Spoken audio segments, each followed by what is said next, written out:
여러분들에게 예배에 대해서 말씀드리려고 제가 준비를 했습니다. 왜냐하면 요즘 전 세계적으로 중국 우한 바이러스 19이라 그래가지고 굉장히 여러 가지 일들이 많이 벌어지고 있죠. 뭐 한국에서도 그렇지만은 요즘 이제 미국에서는 엄청난 일이 벌어집니다. 그래서 집에서 나가는 것도 금하고 집에서 스테이하라, 거의 막 갇혀 있다시피 하고 여러 가지 일들이 많이 있어요. 그러다 보니까 뭐 경제적으로도 어려운 일이 부닥치고, 근데 가장 문제되는 것은 오늘 그리스도인들이 예배당을 가야 되느냐, 안 가도 되느냐, 이것 때문에 굉장히 한국이나 미국에서 이제 말들이 많습니다. 왜 그러냐면, 뭐 때문에 예배당에 가야 되느냐, 안 가도 되느냐는 문제냐, 무엇이 문제냐면 예배라는 것 때문입니다. 예배라는 것. 제가 대학원에서 예배학을 전공했는데, 그때 제가 지도교수와 많이 부닥쳤어요. 대학원장인데 많이 부닥친 게 뭐냐면, 저는 논문을 뭐를 준비했냐면 현대교회와 현대교회 예배의식과 성경적 예배의 차이가 뭐냐 하는 것에 대하여 논문을 썼는데, 쓰는 도중에 지도교수가 계속 와서 저한테 푸시하는 거예요. 시중에 나와 있는 여러 유명한 사람들이 쓴 예배학에 대해서 30권 이상을 읽어보고 그거에 대하여 참고해서 써라. 난 그게 아니잖아요. 내가 대학원에서 예배학을 전공한 것은 정말로 현대교회가 예배를 드리는데 그 예배라는 것이 얼마나 성경적이냐 하는 그 부분을 이제 연구를 해야 되는데, 그것 때문에 나는 갔는데, 이 지도교수라는 대학원장은 전혀 다른 방향으로 나를 유도하고 있는 거예요. 난 그렇게 못하겠다. 그래서 결국은 제가 논문을 포기하고 말았어요. 난 그런 논문은 못 쓰겠다. 그래서 그 예배에 대해서 제가 특별히 관심을 많이 가지고 그동안 집회도 하고 학생들도 가르쳐오고, 또 내가 목회할 때도 그 예배에 대해서 굉장히 많이 강조를 했는데, 내가 참 서글픈 것은 나하고 같이 공부했던 학생들이 요즘 나한테 그 예배에 대해서 연락이 와요. 카톡으로. 한국은 지금 예배를 못 드리게 합니다. 언젠가도 제가 잠깐 여러분 언급했었지요. 예배를 잠깐 못 드리게 합니다. 교회를 핍박하는 거 아닙니까? 난 그렇게 안 가르쳤는데, 이 학생은 아무래도 학교 다닐 때는 그렇게 배웠는데 나가서 또 신앙생활 하다 보니까 개신교에서 예배 의식에 대해서 너무 젖어 있는 것 같아요. 그래, 많은 사람들이 잘못 오해하고 있는 것 같고, 또 이 미국에서도 그래요. 어떤 분은 날 보고 그래요. 목사님, 주일날 예배는 어떡합니까? 아니, 주일날 예배하고 내가 신앙생활하고 무슨 상관이 있습니까? 그랬더니, 아니, 목사님, 신앙생활하는 거 예배하고 밀접한 관계가 있지 않습니까?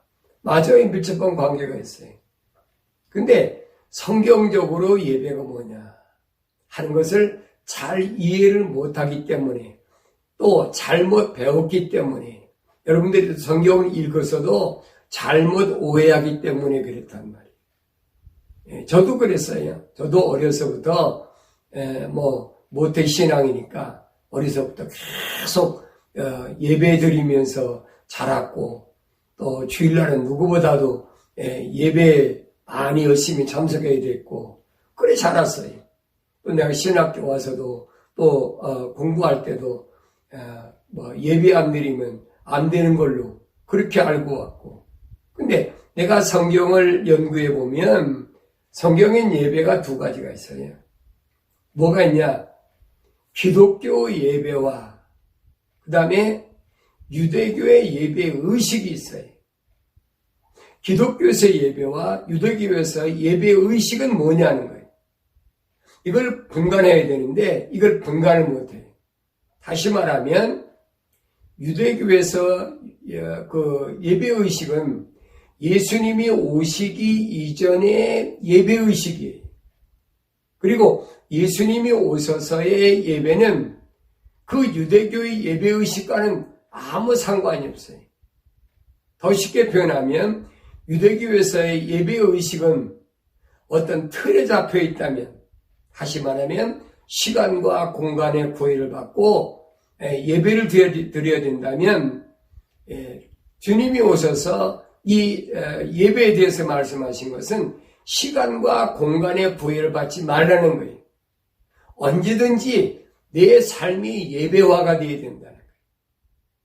이 차이를 이해를 못하니까, 그래서 많은 사람들이 뭐 정부에서 예배 드리는 것을 못하게 한다. 왜? 요즘 우한 코로나 바이러스 때문에 사람들이 많이 모이는 거 이거 못하게 하잖아요.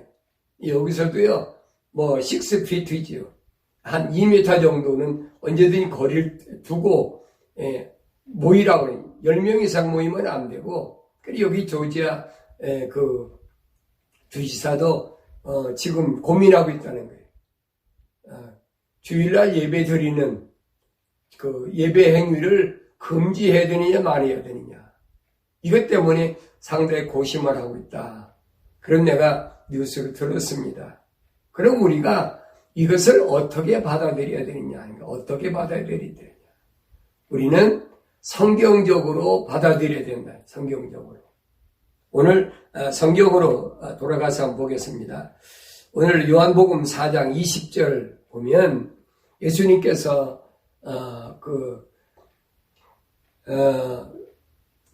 어디입니까? 예루살렘에서 이제 어디를 향해 갑니까? 갈릴리로 가시다가 우물가에서 한 여인을 만났지요.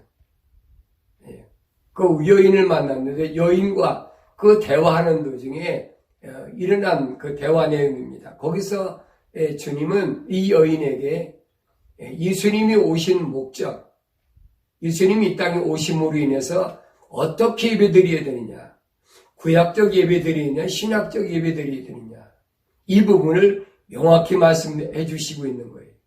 근데 우리는 아직도 구약적인 예배를 드리면서, 이 말은 무슨 말인가 하니, 구약적 예배를 드린다는 말은 예수님이 오신 것을 부인하는 것 마찬가지예요. 왜냐하면 바울은 나중에 오늘 히브리서 내가 말씀드리겠지만 예수님이 오셔서 개혁이라 그래요. 개혁 때. 개혁 때까지만 그게 허락됐다 그랬습니다. 자, 오늘 본문으로 요한복음 4장 20절에 봅니다. 4장 20절, 우리 조상은 이 산에서 경배를 드렸는데 당신들은 경배드려야 할 곳이 예루살렘이 있다고 말하더라고 하니, 그랬습니다. 우리 조상은, 이 소가성 여인이 우리 조상은 누구? 유대인을 가리키는 거예요. 유다와 북이스라엘이니까. 이 여인은 북이스라엘이 있었어요. 그러니까 여기서 얘기가 뭐 하는 거예요? 우리 조상은 이 산에서 경배 드렸는데, 그랬습니다. 다시 말하면 솔로몬 아들 때 나누졌죠. 북은 여로보암, 이스라엘은 여로보암, 남은 유다, 르호보암. 그래가지고 유다 한 지파를 가지고 이제 르호보암은 예루살렘에서, 그 다음에 10지파를 가지고 여로보암은 북이스라엘에서 나라를 세웠잖아요. 근데 이 여인은 지금 이스라엘 북쪽에 있는 여인. 그러니까 예수님께 묻는 거 그겁니다. 우리 조상은 이 산에서 경배를 드렸는데 누굽니까? 여로보암의 후손. 다시 말하면 북이스라엘입니다. 북이스라엘을 여로보암이 왜 남쪽으로 예루살렘으로 못 가겠는가 하니 남쪽으로 가면 예루살렘, 다시 말하면 르호보암이 치려하고 있는 남유다 쪽으로 북이스라엘 백성들이 갔다가 안 올까봐 못 가게 한 겁니다. 여로보암이 북쪽에다가 뭘 짓습니까? 산당을 지어놨어요. 산당을 지어놓고 거기서 하나님께 예배드리는 겁니다. 지금 그 얘기예요. 당신들은 경배드려야 할 곳이 예루살렘이 있다고 말해야 돼요. 이 경배란 말은 오늘 예배를 가리킵니다. 워십이란 말은 엎드려서 하나님 앞에 영광을 돌리는 걸 가리킨다는 말이에요. 그때 예수께서 그녀에게 말씀하시길 여인아 그랬어요. 나를 믿으라. 나를 믿으란 말은 내 말을 믿으란 말이에요. 여인아 believe me. believe me란 말은 나를 믿으라. 내 말을 믿으라. 너희가 이 산에서나 예루살렘에서도 아버지께 경배하지 않을 그때가 오리라. 여인이 고민하고 있는 거잖아요. 여러분 왜 그렇습니까? 성경에 보면 이 여인은 예수님이 여인에 대해서 설명했죠. 뭐 가지고 설명했습니까? 샘물 가지고 옥신각신했잖아요. 물 좀 달라. 예수님이 그러니 목말라 물 좀 달라니까 여인이 뭐랍니까? 당신은 유대 사람인데 어떻게 이스라엘 사람이 나한테 물을 달라고 합니까? 왜 상종을 안 했으니까. 그러니까 예수님 그래. 야, 네가 주는 물은 먹고 돌아서면 금방 목이 마라도 내가 주는 말은 영원히 목마르지 아니라. 그 여인이 희한하게 생각한 거예요. 아니 그릇도 없는 사람이 깊은 샘에서 무슨 물을 이렇게 길어서 줘서 또 그 물을 먹으면 영원히 목마르지 않는다. 그 말이 안 되는 얘기죠. 그때 여인이 묻습니다. 당신이 어떻게 그릇도 없는 사람이 나한테 물을 떠줍니까? 예수님께 하신 말씀은 그거잖아요. 내가 주는 물은 그 두레박에다 떠서 주는 그 물은 먹고 돌아서면 다시 목마르지만 내가 내게 주는 말은 영원히 목마르지 아니라. 그 여인이 깜짝 놀랐어요. 그런 물이 있습니까? 그 물 나 좀 주십시오. 그럼 내가 다시는 이곳에 물 들어오는 이 수고를 하지 않을 거 아닙니까? 자, 그런데 이 여인이 예수님께 뭘 묻습니까? 물을 달라고 그러니까, 생수를 달라니까 예수님 뭐래요? 네 남편 데려와라. 남편 데려오니까 여인이 가장 아픈 약점이 찔린 거예요. 여인이 뭐랍니까? 나 남편 없습니다. 그 예수님 하신 말씀, 그래, 네 말이 옳다. 너 옛날에 남편 5이 있었잖아. 남자 5이 있었잖아. 근데 내가 지금 데리고 살고 있는 그 남자도 내 남편이 아니야. 내 남편이 뭐예요? 아니면 뭐예요? 유부남이란 말. 다른 사람 남자라니. 여인이 깜짝 놀랐어. 처음 만난 이 유대인이 어떻게 내 과거를 알까? 그러면서 이 여인은 당신은 참으로 선지자입니다. 라고 얘기하면서 대뜸 물은 것이 오늘 이 말입니다. 우리 조상은 이 산에서 경배드렸는데 당신들은 경배드려야 할 곳이 예루살렘이 있다고 말하더이다라고 하니 그랬어요. 네. 여기서 경배, 예배란 말 무슨 말이냐? 이 부분을 잘 알아야 돼요. 경배나 예배는 뭘 말하는 거니? 하나님과의 만남을 가리키는 거예요. 하나님과의 만남. 그 하나님과의 만남에 대해서 잠시 후에 이제 제가 설명합니다만 예수님께서 하신 말씀인 거예요. 여인아 나를 믿으라. 너희가 이 산에서나 예루살렘에서도 아버지께 경배하자. 그때가 오라냐. 이 산에서도 예루살렘에서도 하나님께 경배한다. 하나님께 엎드려서 영광 돌리는, 다시 말하면 어떤 지역에서만이 하나님을 만나지 않는다는 겁니다. 자, 그러면서 너희는 너희가 알지 못하는 것을 경배하고 우리는 우리가 경배하는 것을 아노니 이는 구원이 유대인에게서 나옴이라 그랬어요. 구원이 유대인에게서, 이스라엘이 아니에요, 여러분. 남유다에서 나온다니. 왜? 예루살렘이 남쪽에 있으니까. 그러니까 이 여인이 황당하지요. 그러나 주님 23절에서 참된 경배자들이 아버지께 영광과 진리로 경배드릴 때가 오나니 바로 지금이라. 참된 경배자. 다시 말하면 참된 경배자라는 말은 거짓된 경배도 있단 말이에요. 네. 올바르지 못한 이 구분해야 된다는 거예요. 그러니까 올바른 예배와 올바르지 못한 예배. 다르게 변하면 올바른 하나님 아버지의 만남과 올바르지 못한 하나님 아버지의 만남. 네. 어떤 걸 선택할 거냐. 그리고 오늘 내가 여러분에게 말씀드리고 싶은 것은 성경에서 말하는 올바른 예배, 참된 경배와 올바르지 않은 경배와 차이가 뭐냐는 거예요. 네. 그래서 예수님 하신 말씀이 이는 구원이 유대인에게서 나오기 때문이라. 이 말은 무슨 말인가 하니 이는 구원이 유대인에서 나온다는 말은 이스라엘 백성이 하나님의 자녀들이라면 하나님께서 마땅히 어디에서 예루살렘에서 경배드려야 하는 것이 맞다는 얘기예요. 그래서 구원이 유대인에게서 나온다는 얘기. 그러니까 다시 말하면 북이스라엘의 여로보암이 예루살렘에 가지 못하게 하고 산당에서 산에다가 우상을 세워놓고 그게 하나님이라고 한 것, 그거 잘못된 거라는 얘기예요. 그걸 예수님이 지적하고 계신 겁니다. 그러나 됐습니다. 23절 그러나 참된 경배자들이 올바른 예배자들이 아버지께 영광과 진리로 경배드릴 때가 오나니 그랬어요. 아버지께서 영광 받으시는 영광 독사란 말인데 아버지 이름을 높인다는 얘기입니다. 하나님 창조주 하나님이 아버지 이름을 한없이 높이는 게 영광이. 그러니까 그렇게 영광과 그 다음에 진리로 거짓이 아닌 참된 경배, 참된 만남, 올바른 만남이 드릴 때가 오는데 바로 지금이라. 예수님이 지금 지적하신 바로 지금이라. 뭐라고 하니 이는 왜 그러느냐 아버지께서 자기에게 경배드리는 그런 자를 찾으십니다.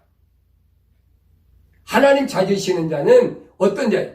영과 진리로 하나님 아버지 앞에 참된 경배, 참된 만남, 그걸 하나님 아버지, 창조주 하나님 아버지께서 찾으신다는 거예요.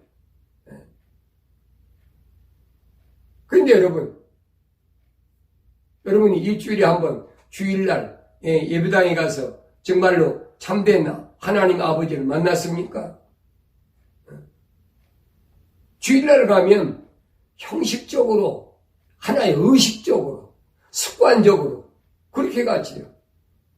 여기 보면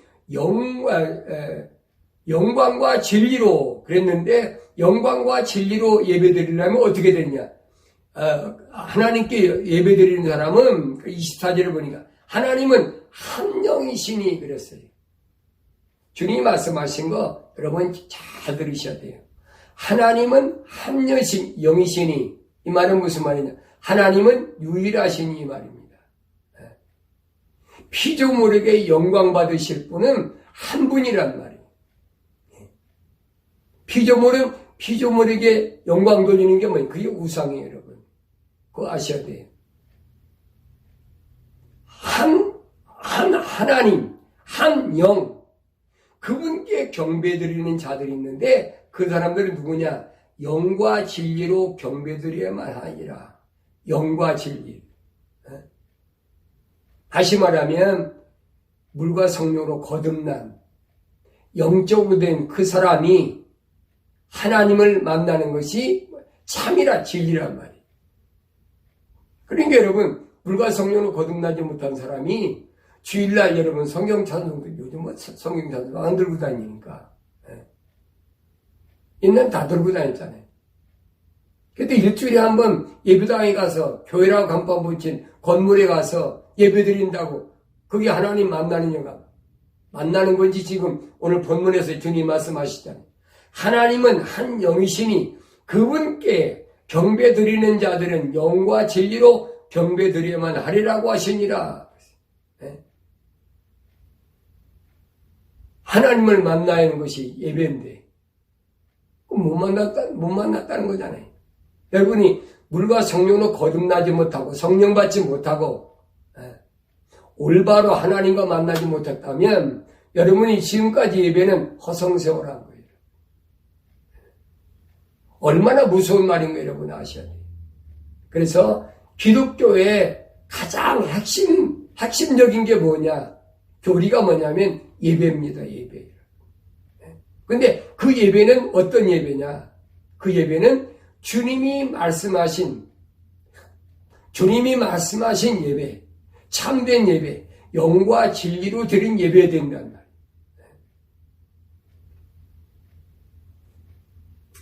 말이에요. 25절에 보면 그 여인이 주께 말씀드리기를 나는 그리스도라는 메시아가 오실 줄을 아나이다. 이 여인의 신앙이에요. 왜 그러느냐? 이 여인은 유대인의 신앙을 갖고 있는 사람이에요. 그러니까 나는 그리스도라 하는 메시아가 오실 줄을 아나이다. 메시아를 간절히 기다리는 이 신앙이.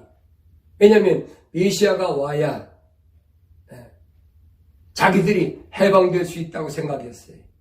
나라가 나눠졌는데 남과 북이 나눠졌는데 이것이 메시아가 와야 하나가 될 수 있고 우리가 올바로 하나님 만날 수 있다는 것. 이 여인의 신앙사상이에요. 이게 올바른 신앙사상이에요. 그 여인은 그 메시아를 간절히 기다리는 그런 신앙이었습니다. 그때 26절에 보니까 예수께서 그녀에게 말씀하시기를 너와 말하고 있는 내가 그니라. 지금 너와 말하고 있는 내가 누구냐? 메시아라는. 여러분, 예배라는 것을 잘못 알면 큰 혼돈이 일어납니다. 구약적 예배는 예수님이 오시기 전에 유대인들이 하나님 앞에 제사 드리는 예배는 그건 구약적 예배예요. 예수님 오시기 전에 오늘 수가성 여인이 예수님께 고백하듯이 우리는 메시아가 오실 줄을 간절히 사모하고 있습니다. 왜? 손녀들이 약속이니까. 여인의 신앙이 그랬어요.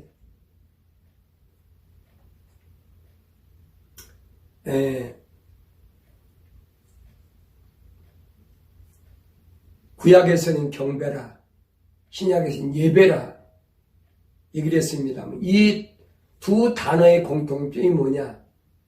경배나 예배는 창조주 하나님과의 만남이라는 얘기. 자, 구약에서 유대인들이 경배하는 것은 아담이 타락한 이후에 하나님을 직접 만나면 죄로 죽기 때문에, 죄 때문에 죽기 때문에 하나님은 구약에서 한 번도 인간을 만나신 적이 없어요. 여러분 이상하게 생각하실 거예요. 구약에서 그러면 아브라함도 하나님을 만났고 모세도 만났고 엘리야도 만났고 다 만났는데 그럼 그건 무슨 말이냐? 여러분이 성경을 잘못 알고 있다는 거예요. 나도 그런 줄 알았어요. 그래서 여러분 이걸 하셔야 돼요. 역사를 알아야 미래가 보이는 거예요.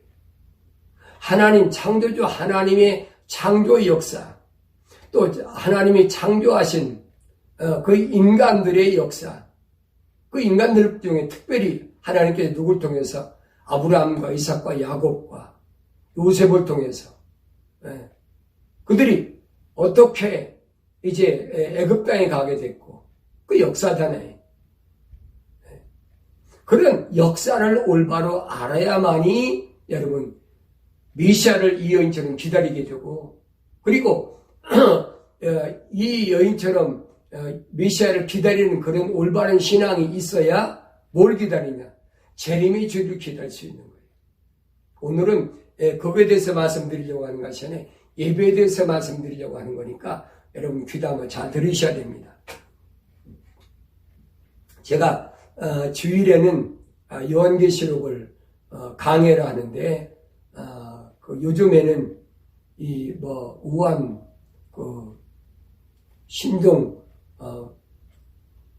코로나 바이러스인가? 이것 때문에 예배를 드리냐 못 드리냐 하도 집에 스테이 해야 된다고 그래서, 예배 때문에 문의하는 사람이 많기 때문에 제가, 수요일 날은 이제 예배에 대해서, 한 번에 다 못 드리면 오늘은 제가 주로 구약의 그 예배, 유대인들의 하나님께 예배는 경배는 어떻게 드렸고, 그 다음에 다음 시간에는 그럼 신약에 와서 주님께서는 이 예배에 대해서 오늘 여인에게 다 말씀하셨어요. 영과 진리로 예배 드린 자를 아버지께 찾으신다. 그러면서 바로 지금이 그때라. 자, 그랬는데 오늘 그 부분에 대해서 말씀드리는 것보다는 구약에서 이스라엘 백성들이 어떻게 하나님께 예배를 드렸나. 제사라고 그래요, 제사. 아담이 에덴의 동쪽 하나님의 동산에서 쫓겨난 후에 하나님의 종들인 타락하지 않은 네 천사, 늘 말씀드렸죠. 하나님 보좌가 있는 곳에 주위에 네 천사가, 네 짐승, 네 생물, 성경에 그렇게 표현되어 있어요. 네 천사가 있어요. 원래는 5천사라고 했죠. 근데 이 루시엘이 타락해버리고 네 천사가 나타나요. 이 네 천사가 누구냐? 가브리엘, 미카엘, 불의 천사, 물의 천사. 그래서 이 네 천사를 통해서 하나님께서 계획하신 일들을 행하신 것이 기록된 것이 뭐냐? 구약이라 이 말이. 그러므로 구약에서 제단을 쌓고 하나님께 경배드리는 것이 전부였어요. 다르게 하나님 만날 수가 없었어요. 인류 역사에서 그러면 창조주 하나님께 최초로 경배드린, 예배드린 자는 누굴까? 창세기 4장에 보면 아담의 후손이라고 하는 카인과 아벨이 제사드린 것이 첫 번째 예배입니다. 자, 창세기 4장 2절에 보면 그녀가 또 카인의 아우 아벨을 낳았는데 아벨은 양치는 자였으나 카인은 땅을 경작하는 자였더라. 시간이 흐른 후에 카인은 땅에서 나는 열매를 가져와서 주께 제물로 드렸고 아벨도 자기 양떼 가운데서 첫 뺏새끼들과 그 살진 것을 가져왔더니 주께서 아벨과 그의 제물은 받으셨으나 카인과 그의 제물은 받지 않으셨더라. 그러므로 카인이 몹시 경노하고 안색이 변하더라. 주께서 카인에게 말씀하시길 네가 어찌하여 경노하느냐. 그러면 실제로 보니까 네가 바르게 행하면 받아들여지지 않겠느냐. 네가 바로 행하지 아니하면 죄가 문 앞에 엎드리니라. 죄의 욕망은 내게 있으니 너는 죄를 다스렸지니라. 카인과 아벨이 똑같이 하나님께 제사드렸어요. 그 본문에 보면 창세기 4장에 어떻게 했습니까? 가인은 뭐 하는 사람이에요? 가인은 농사 짓는 사람. 아벨은 양치는 사람. 그래 똑같이 하나님께 제물을 쌓았어요. 제단을 쌓았어요. 그런데 하나님께서 양을 잡아서 하나님께 제물을 바친 아벨의 제사는 받으셨는데 농사를 져가지고 하나님께 제사를 드린 가인의 제물은 안 받으셨다. 가인이 얼마나 화가 납니까? 자기가 쳐다드린데. 여기 보니까 그랬어요. 가인이 경노하여 안색이 변하더라. 하나님 부르셨죠. 어찌하여 네가 경노하느냐. 그러면서 하나님 말씀하신 것이 네가 바르게 행하면 받아들여지지 않겠느냐 그랬어요. 네가 바르게 행하지 아니하면 죄가 문 앞에 엎드리니라. 죄의 욕망은 내게 있으니 너는 죄를 다스릴지니라. 여기서 차이가 뭘까요? 아벨이 드린 제사는 피제사고 가인이 드린 제사는 피제사가 아니에요. 그럼 왜 그랬을까? 이 부분에 대해서 우리가 잘 상고를 해야 됩니다. 왜? 성경은 빠진 것이 없어요. 그래서 구약을 소홀히 생각하면 어떤 사람은 아주 무식하지요. 구약은 지나간 과거인데 필요 없다. 신약만 가지고 신앙생활을 한다. 어떤 사람은 또 신약 가운데서도 우리는 재림의 주를 기다리니까 요한계시록만 갖고 신앙생활을 한다. 다 무식한 사람들이. 여러분 늘 말씀드리지만 요한계시록은 창조가 없으면 요한계시록이 있을 수가 없어요. 예수님 말씀하시잖아요. 나는 알파와 오메가라. 시작과 끝이라. 시작이 없는데 어떻게 여러분 끝이 있습니까? 그렇잖아요. 심어야 거둘 거 아닙니까? 자, 그러니까 이 아벨이 왜 피제사를 드려야 됐느냐? 왜 피제사를 드린 아벨의 제사만 하나님이 받으셨느냐는 겁니다. 이것을 우리가 찾아 올라가려면 왜 꼭 피가 필요했나? 그럼 피의 시발점은 어딜까? 여러분, 피의 시발점이 어디라 과학자들이 얘기하는 거 봤어요? 이 과학자들이 여러분 얘기하는 거예요? 거짓말이에요, 여러분. 지난 시간에 말씀드렸잖아요. 바울이 디모데에게 과학의 반을 피하라고 그랬지. 그거 따라가면 안 된다는 얘기. 과학이 증명 못해요. 오직 하나님 말씀이, 창조주 하나님 말씀이 성경만이 증거하고 있어요. 자, 그러면 피가 어디서 시작됐을까? 창세기 3장 16절에 보면 여자에게 말씀하시기를 내가 너의 고통과 너의 임신을 크게 늘리리니 네가 고통 가운데서 자식들을 낳을 것이요 너는 너의 바람은 내 남편에게 있을 것이니 남편이 너를 주관할 것이라 하시더라 그랬어요. 여기 보면 내가 너의 고통과 그랬어요. 자식을 낳으려면 여러분 여기 보면 임신하기 전에 뭐가 있어야 돼요? 임신하려면 여자에게만 있는 게 있어요. 소위 말하면 맨스라고 그러죠. 우리나라 월경이라고 그러죠. 영어로 맨스라고. 맨스가 없으면 여러분 자식 못 낳아요. 그걸 아셔야 돼요. 그런데 여기 보니까 그랬어요. 내가 너의 고통과 그랬어요. 다시 말하면 맨스가 고통이라는 거예요. 여자에게만 주어진 이게 선악나무의 지식의 열매를 하나님 허락 없이 최초로 따먹은 하와에게 내려진 여러분 저주예요. 거기서 인간에게 뭐가 피가 생성된 거예요. 다시 말하면 이 피로 인하여 인간은 어떻게 됩니까? 이 지구상에서 시간과 공간에서 벗어나지 못하는 거예요. 이제 고린도전 15장에 가보면 바울 사도는 이걸 설명합니다. 나중에 또 여러분에게 말씀드리고 오늘 여기 보면 내가 너의 고통과 너 임신을 크게 늘리리겠다. 너 임신할 때 피 흘려야 돼. 그럼 그 전에는 뭐예요? 피 없이 다시 말 고통 없이 임신했다는 얘기예요. 그 얘기잖아요. 이해가 안 되면 10번, 수번 읽어보세요. 내 말이 거짓말이니까. 여기서부터 인간의 피가 시작된 거예요. 그러면 창세기 3장 16절은 언제 하나님 말씀하신 겁니까?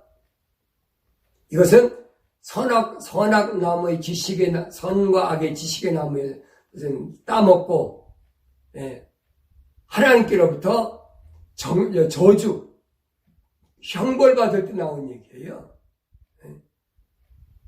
딴 때 나온 얘기 아닙니다, 여러분.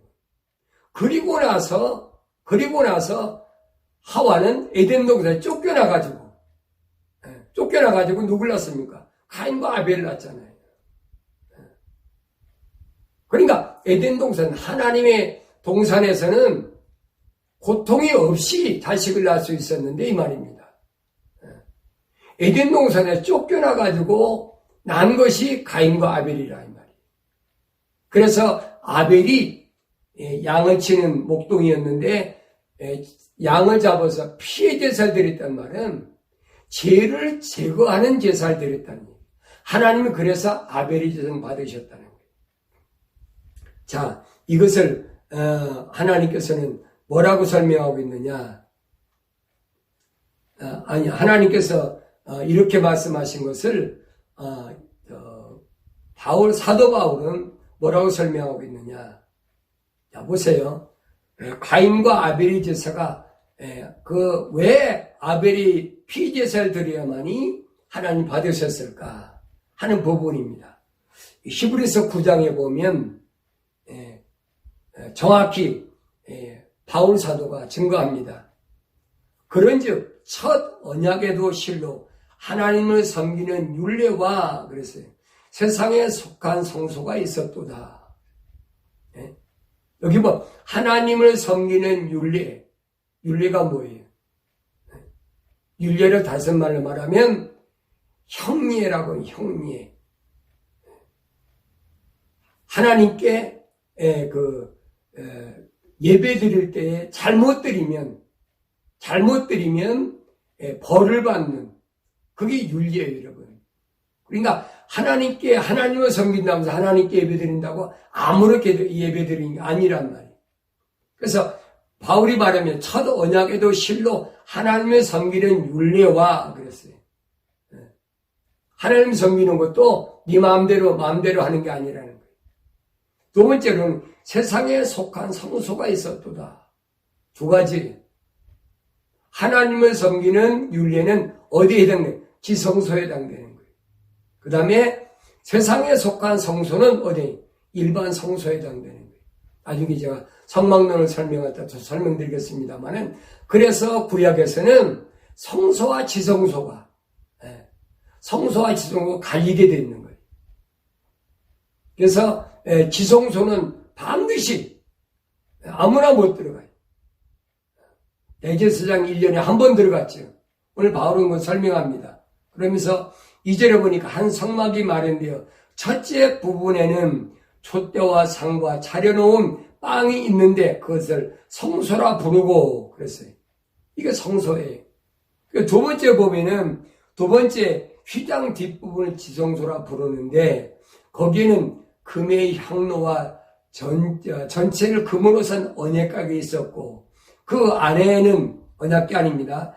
만나를 담는 금 항아리와 아론의 쌍난 지팡이와 언약의 돌판들이 있었더라. 그 세 가지가 있었죠. 언약궤 안에는. 그게 지성소에 있는 거예요. 그러니까 거기는 아무나 보여요. 거기는 율례를 다시 말하면 거기 하나님이 임재하고 계시기 때문에 하나님의 방법대로 아니면 사람이 죽게 돼 있어요. 이 원리를 잘 아셔야 돼요. 그러면서 5절에 보니까 또 그 위에는 자비석을 덮는 영광의 그룹들이 있었는데 이것들에 관해서는 지금 낱낱이 말할 수 없노라.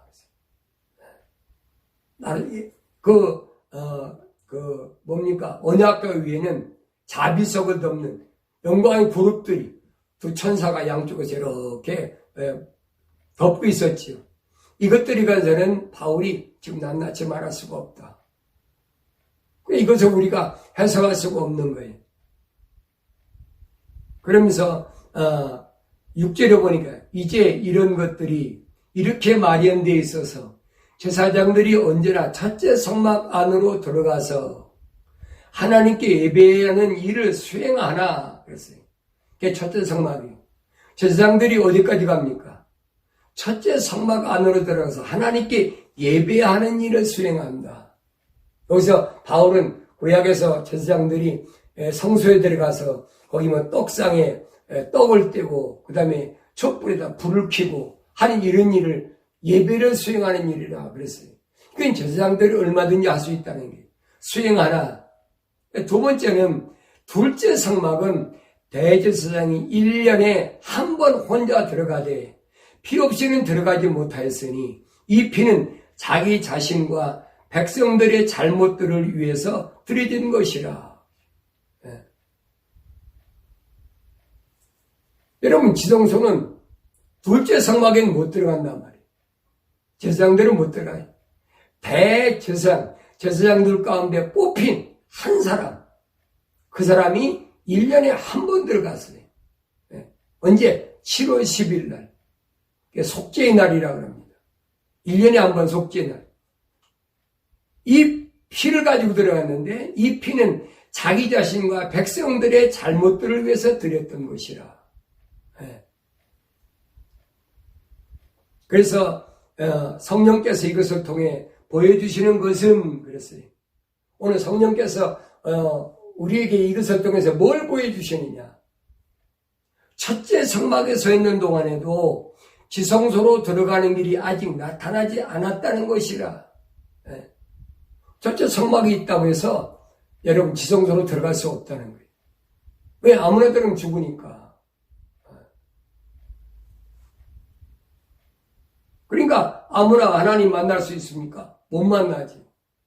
그리고 구약시대는 대제사장이 그것도 1년에 한 번 올바른 예배 드린다고 지성소에 들어갔던 거예요. 성막론에서 더 자세히 내가 말씀드리겠지만 오늘 바울 사도가 히브리서 9장에 기록된 말씀을 통해서 여러분에게 구약적 예배와 현대 예배가 뭐가 차이 나느냐 이 부분을 말씀드리려고 하는 거예요.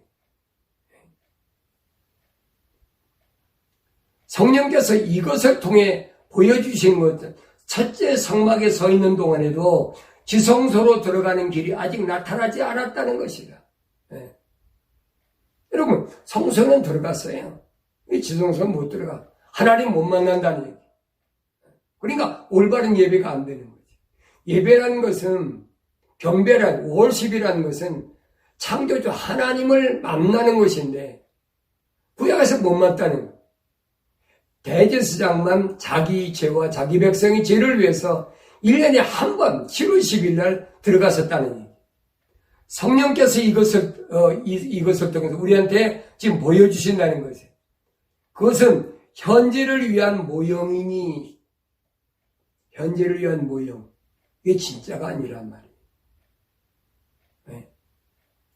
그에 따라 예물들과 시행제물을 시행제물들 드려도 양심에 관해서는 섬긴 자를 온전케 할 수 없었도다. 여러분 성막에 들어가서 양도 잡고 소도 잡고 거기다가 피도 뿌리고 다 하잖아요. 평상 다 하잖아요. 또 뭐합니까? 물통에 가서 손발도 씻고 그리고 어디까지 갑니까? 성소까지만 들어가. 성소까지. 지성소는 못 들어가요 여러분. 그러니까 구약의 예배는 온전한 예배가 아니라는 거. 온전한 예배.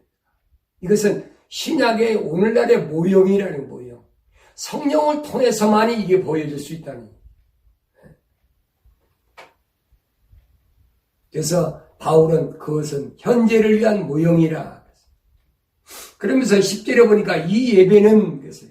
구약적 예배입니다. 오직 먹는 것과 마시는 것, 여러 가지 씻는 것과 육신의 율례들에 근거한 것으로 그랬어요.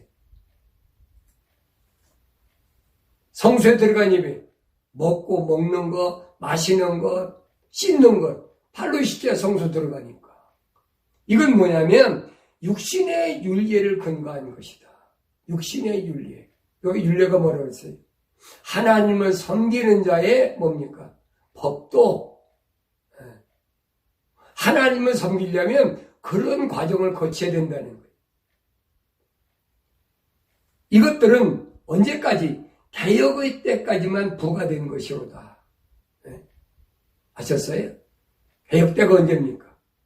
예수님이 십자가에 못 박혀 죽으시기 전까지예요, 여러분. 예수님이 십자가 못 박혀 죽으심으로 뭐가 이루어졌습니까? 개혁이 이루어진 거예요. 오늘날 보면은 개혁파다. 교파 중에 그런 것들 많잖아요. 예수님 개혁하셨는데, 그러면 또 개혁하면 뭐예요? 구약으로 돌아가겠다는 거예요. 이게 가짜들이거든요. 성경을 잘 모르면 그렇단 말이에요. 그러면서 그러나 그리스도께서는 다가올 선한 것들의 대제사장으로 오셔서 손으로 짓지 아니한 건물이 아닌 더 크고 더 온전한 성막을 통하여 그랬습니다.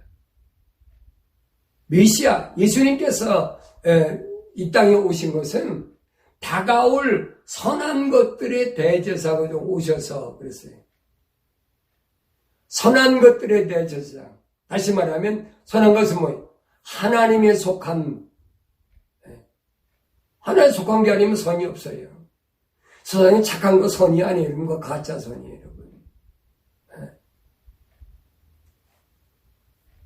다가올 선한 것들의 대제사장으로 오셔서 손으로 짓지 않은 건물이 아닌, 그랬어요. 손으로 짓지 않은 건물. 예수님 당시에서도 무슨 건물이 있었어요? 그때 유대인들을 위해서 46년 동안이나 솔로몬 성전을 졌잖아요.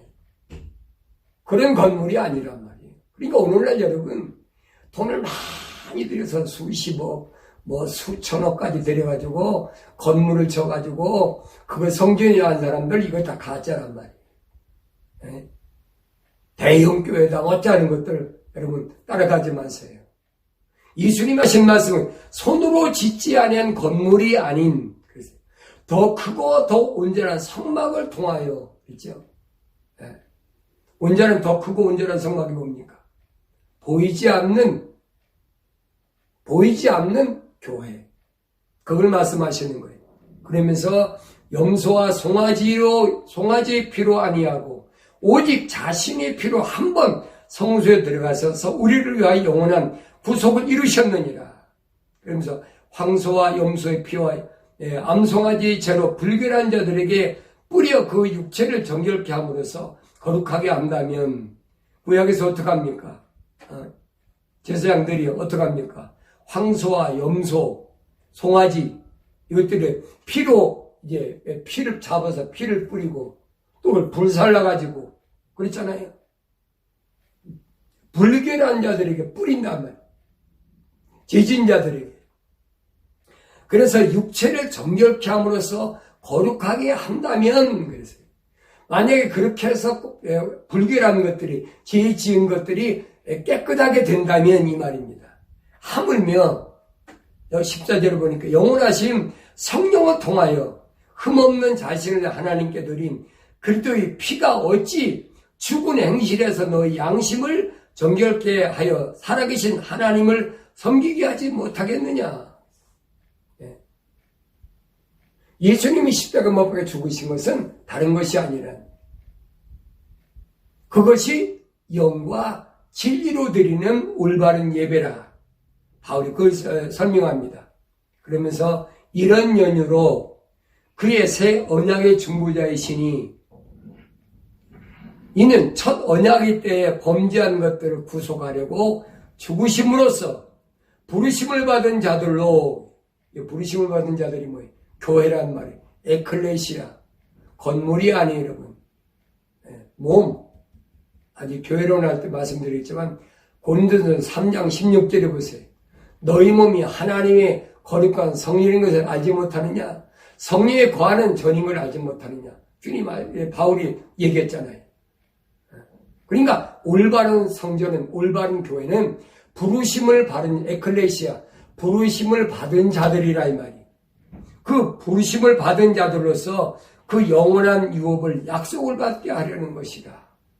영원한 유업, 영원한 생명, 그 약속을 받게 하기 위한 것이란 말이에요. 그러면서 바울은 설명합니다. 유언이 있는 곳에는 유언자의 죽음도 필연코 따라와야 하리니 유언은 사람이 죽은 후에야 효력이 있으며 유언자가 살아있는 동안은 전혀 효력이 없느니라. 그러므로 첫 언약도 피 없이 들이댄 것이 아니니 첫 언약 1년에 한 번 그림자인 모형인 1년에 한 번인 유대인들이 하나님의 전에 들어가서 죄를 사하는 것도 피가 없이는 안 됐단 말이에요. 그때는 양의 피, 염소의 피를 가지고 했지만 그래도 그것이 거룩하게 됐다면 19절에 보니까 모세가 율법대로 모든 계명을 온 백성에게 말한 후에 송아지와 염소의 피와 물과 정석탈과 우슬초를 가져다가 그 책과 온 백성에 뿌리며 말하기를 하나님께서 너에게 명하신 언약의 피라 하였느니라. 더 나아가 그는 피를 가지고 성막과 섬기는 데 쓰이는 모든 기명들에 뿌렸느니라. 율법에 따르면 모든 것이 피로써 정직게 되나니. 율법이 여러분 하나님의 법칙이에요. 왜? 하와가 선과의 지식의 나무를 먼저 따먹었잖아요. 그게 저주받은 거예요. 네가 앞으로 임신하려면 너 뭐가 있어요? 피가 있어야 되나, 피가. 그 맨스란 말이에요. 그때부터 인간의 몸에 피가 시작된 거예요. 그래서 율법에 따르면 거의 모든 것이 피로서만 정결된다는 거예요. 구약에서는 심지어 뭐까지 하나님의 전에 있는 성막에서는 모든 것까지 다 거룩하게 피를 뿌렸다는 거예요. 그 짐승이 피로 거룩하게 되었는데 하물며 양심, 보이지 않죠, 양심. 보이지 않는 내 안에 있는 속사람, 이 죄를 뭘로? 주님이 십자가 보혈로 깨끗하게 죄를 정결케 할 수 없겠느냐 이 말입니다. 그러면서 피 흘림이 없이는 죄사함이 없느니라. 여기서 우리는 구약의 예배와 신약의 예배 차이를 알아야 됩니다. 다시 말하면 예배 의식과 참된 예배를 여러분 구분할 줄 알아야 돼요. 예배는 아무도 가로막을 수가 없어요. 어떻게 가로막아? 그러니까 주님이 오셔서 계획하셔서 세우신 교회는 에클레시아, 오늘 여러분 사랑하는 성도들 교회입니다. 여러분들이 하나님께 예배드리는 것은 아무도 막을 수가 없어요. 다만 구약적 예배 의식만 못하게 하는 거지. 이 의식을 못한다고 하나님을 못 만납니까? 예수님이 하신 말씀이 그거잖아요. 이스라엘에서도 말고 예루살렘에서도 말고 그러잖아요. 시간과 공간을 초월해서 언제나 하나님을 만날 수 있다는 거예요. 이게 예배 원리, 기독교 예배 원리. 이런 것을 여러분이 올바로 한다면 여러분이 혼돈해서는 안 됩니다. 그래서 여러분들이 뭐 여러 가지 전염병 때문에 염려를 하고 기도도 하고 뭐 한다고. 그러면 왜 그럴 거예요? 그러면 우리는 마음대로 돌아다녀도 되느냐? 여러분 그건 아니에요. 우리가 이 몸이 이 땅에 있는 동안은 이 땅에서 하는 것들은 우리가 따라가야 돼요. 그러나 예배는 금할 수가 없는 거예요. 아무리 정치 지도자더라도 중국의 시진핑이나 북한의 김정은이라도 여러분 예배는 못 막아요. 왜 그렇습니까? 예배는 육체가 드리는 거 아니에요. 진정한 예배는 영과 진리로 하나님과 만나는 것이 예배지. 예배를 오해하지 말라는 얘기. 그래서 예수님이 말씀하시기에 그합니까? 요한복음 8장에서 뭐랍니까? 진리를 알지니 진리가 너희를 자유케 하리라. 자유해야 돼요. 하나님 자녀들이 자유하지 못하면 뭡니까? 이완 이런 무슨 전염병이 왔다고 예배를 못 드린다. 핍박한다고 예배를 못 드린다. 그 말도 안 되는 얘기. 예배는 하나님과 나와의 만남이.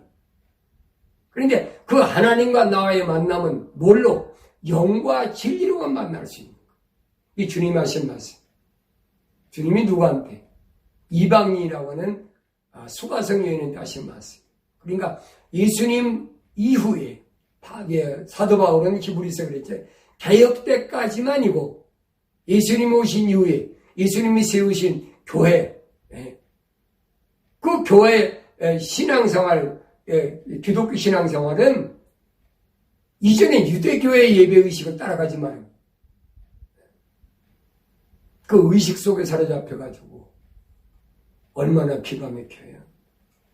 저도 여러분 어려서부터 거기에 발이 묶여가지고 또 신학교 다니면서도 거기에 발이 묶여가지고 개신교에서 또 제가 목회하면서 부흥회하면서 거기 발에 묶여가지고 꼼짝을 못했어요. 거기를 벗어나고 나니까 자유한 거예요. 이거 아니구나. 오늘 여러분도 회개하고 성경적 성령 받으시고 진리를 알게 되고 그 진리를 통해서 여러분이 자유케 신앙생활하는 여러분이 되시기를 주의 이름으로 축원합니다.